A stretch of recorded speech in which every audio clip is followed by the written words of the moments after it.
Hello everyone, welcome to my YouTube channel. आज हम बात करेंगे सुरजीत सिन्हा के बारे में, जिन्होंने प्रोस्पेक्टिव फॉलो किया था, सभ्यतावादी। सबर्टन प्रोस्पेक्टिव को मैंने बता दिया है। यदि वीडियो आपने नहीं देखी है उन थिंकरों की, तो आप प्लेलिस्ट में वीडियोस पड़ी हुई हैं, आप देख सकते हो।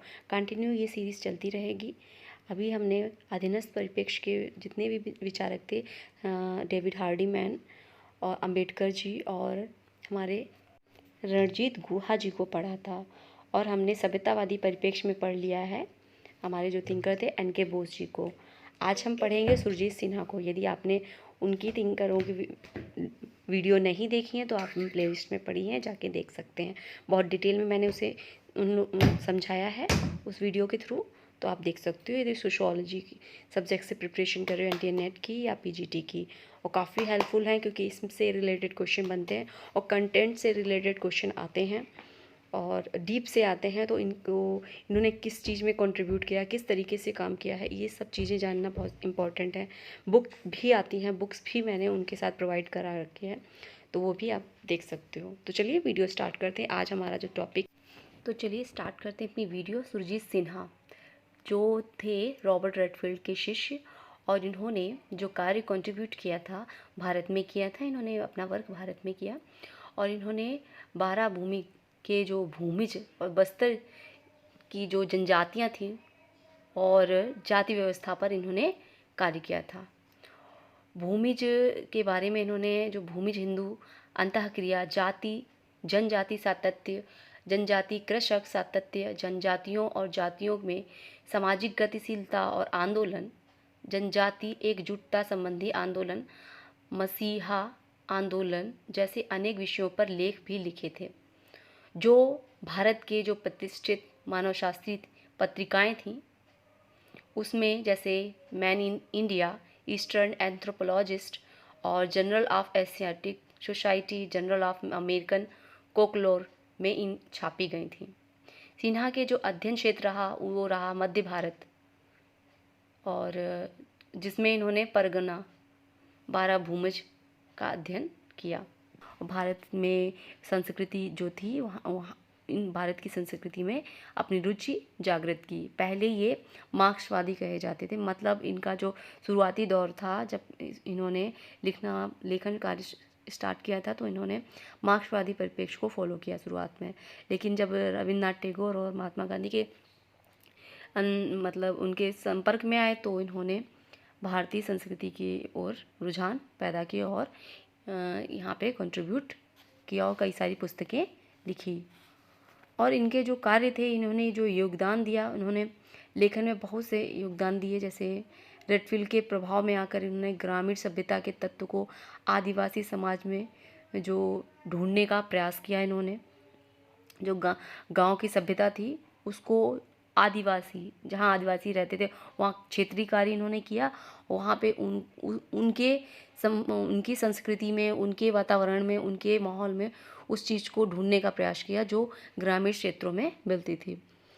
जनजाति, राजपूत और भूमि क्षेत्रीय सातत्य जैसी अनेक अवधारणाओं को वहाँ पे इन्होंने विकसित किया। और इस अवधारणाओं के बाद भारत में बहुत से विचारक आए जिन्होंने इसको आधार बनाया।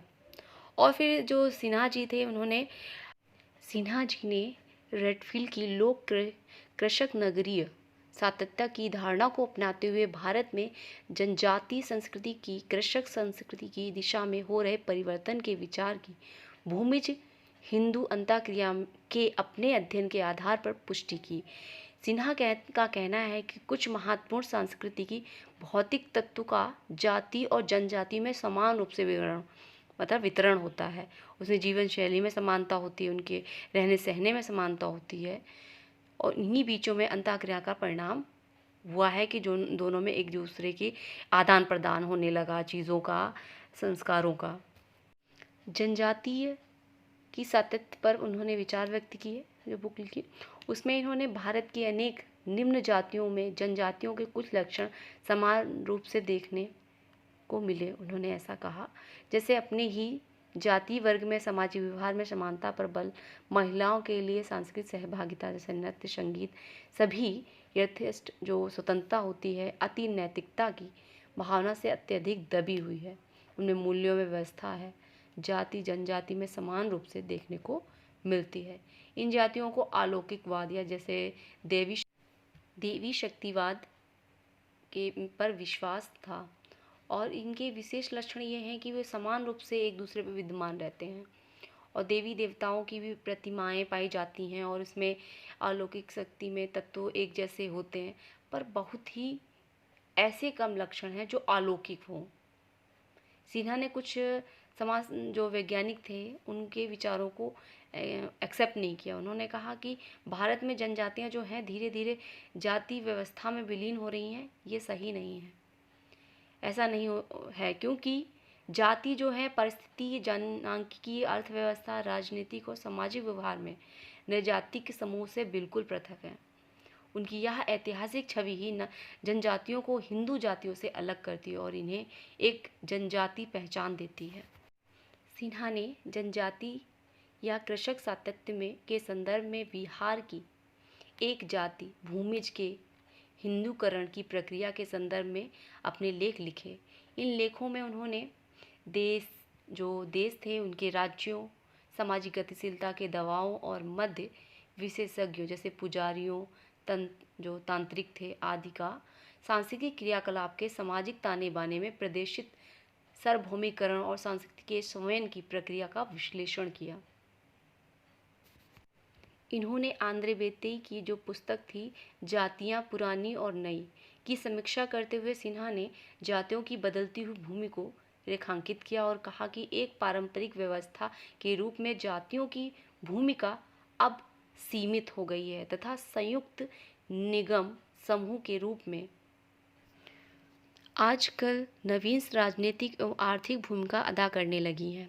मुक्त स्तरीकरण के उभरते हुए प्रतिमान का अभी तक किसी ऐसे सचेतन मॉडल में विकास नहीं हो पाया है जिसमें कि जो जड़ें हों पर्याप्त रूप से सामाजिक भावना में गड़ी हुई हों। चलिए बुक देख लेते हैं इनकी।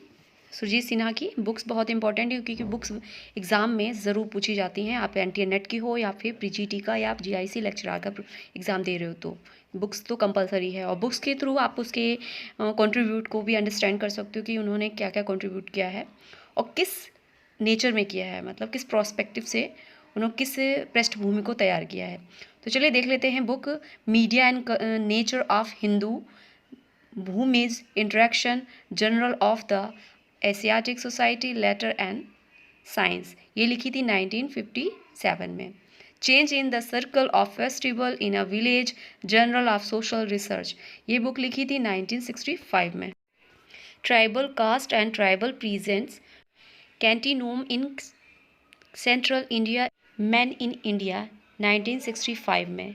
Cast in India in essential pattern of socio cultural integration in A D Reuck and Knight caste and race comparative approaches 1965 में। तो ये थी इनकी बुक्स।